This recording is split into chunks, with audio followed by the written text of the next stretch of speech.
Alami hadirat-Nya. Renungan kasih karunia menyapa saudara. Mazmur 23 ayat 4 berkata, sekalipun aku berjalan dalam lembah kekelaman, aku tidak takut bahaya sebab Engkau besertaku. Gadamu dan tongkatmu itulah yang menghibur aku. Jemaat yang dicintai Tuhan, hari ini kita dapat mengalami hadirat Tuhan dalam hidup kita.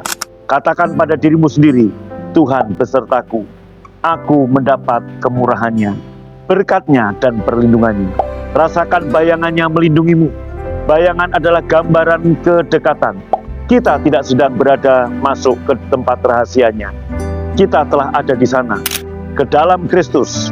Dalam Kristuslah tempat terdekat kita dengan Bapa. Dalam perjanjian lama, Tuhan menunjukkan hanya bagian belakangnya pada Musa. Itulah perjanjian yang lama, karena kegagalan manusia menaati hukum Taurat. Allah selalu pergi dan orang Israel hanya melihat bagian belakang. Dalam perjanjian baru, Bapa memberikan putra tunggalnya, Yesus. Ini digambarkan dalam perumpamaan anak yang hilang.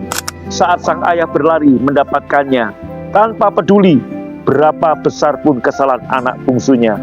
Dalam perjanjian yang baru, kita duduk bersama Bapa surgawi di dalam Kristus. Dan Dia tersenyum pada kita. Kita sedekat itu sekarang dengan Bapa.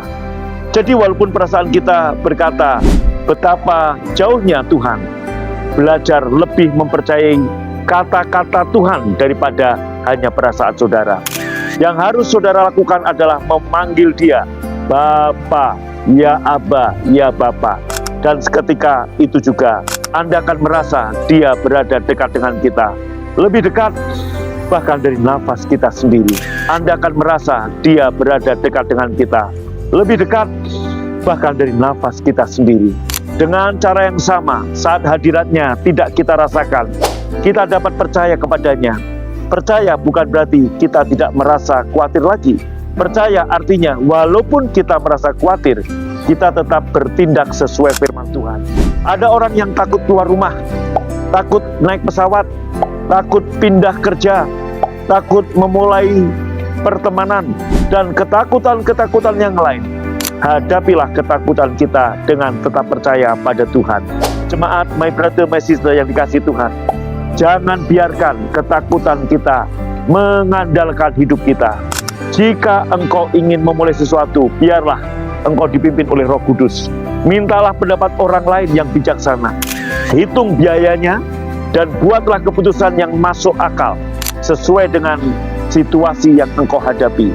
Jangan biarkan kekhawatiran mengendalikanmu.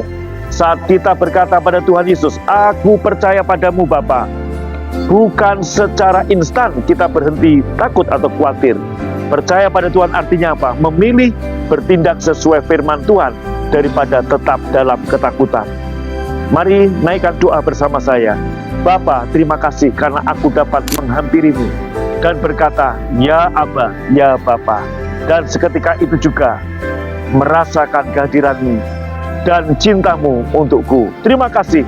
Walaupun ada saatnya aku tidak merasakan hadirat-Mu, aku tetap percaya padamu dan merasakan damai serta kuasa-Mu mengalir. Aku percaya Engkau selalu menyertai aku dan tidak pernah meninggalkan aku. Aku akan bertindak sesuai firman-Mu dalam menyikapi, menghadapi masalah dan ketakutanku. Ibrani 13 ayat 5 berkata, sekali-kali Engkau tidak membiarkan aku dan sekali-kali Engkau tidak meninggalkan aku. Amin. Jangan takut, jangan khawatir, sebab Dia, Immanuel, menyertai kita dalam nama Yesus. Haleluya. Amin.